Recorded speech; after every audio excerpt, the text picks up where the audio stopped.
चीज से बंदे को मोहब्बत होती है ना, उसका नाम ख्वाब में भी ले लिया जाए तो बंदा चौंक जाता है। आरिफ रूमी रहमतुल्लाह अलैह फरमाते हैं, एक शख्स बीमार हो गया था, कोमे में चला गया था। वो कई लोगों ने कोशिशें की पर वो शिफा नहीं होती थी। बाप उसका बहुत बड़ा आदमी था, मालदार था, तो उसने एक बड़े तबीब को बुलाया। उसने कहा इसका पता तो करो, मामला क्या, कैसे ठीक हो सकता है। तो वो तबीब कहने लगा कि ये ना किसी से मोहब्बत करता है, जिससे मोहब्बत करता है उससे बिछड़ गया है और उस गम में इस कैफियत में चला गया, दवाइयां शवाइयां असर नहीं करेंगी। तो वो कहने लगा हमें तो पता भी कोई नहीं किससे इसका प्यार है, किस दोस्त की, किस महबूब की जुदाई में ये परेशान है, तो कैसे पता करें। तो वो तबीब सियाना था, उसने कहा ये कौन कौन से मुल्कों में जा चुका है।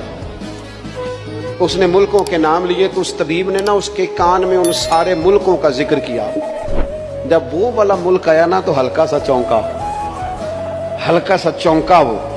कहने लगा अब इस मुल्क के अंदर जितने शहर हैं उनके नाम बताओ। वो शहरों के नाम लिए तो जब वो वाला शहर आया ना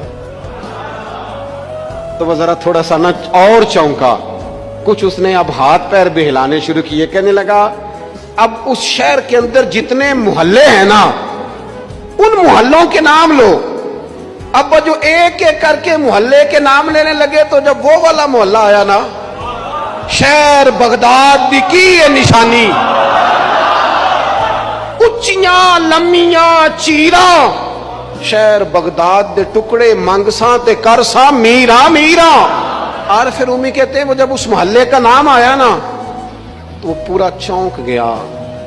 थोड़े से लोग होते थे, थोड़ी सी आबादी होती थी। उसने उसके बाप से कहा कोई तरीका इख्तियार कर, उस मोहल्ले में बसने वाले जितने लोग हैं ना उन लोगों की फहरिस्त मंगा।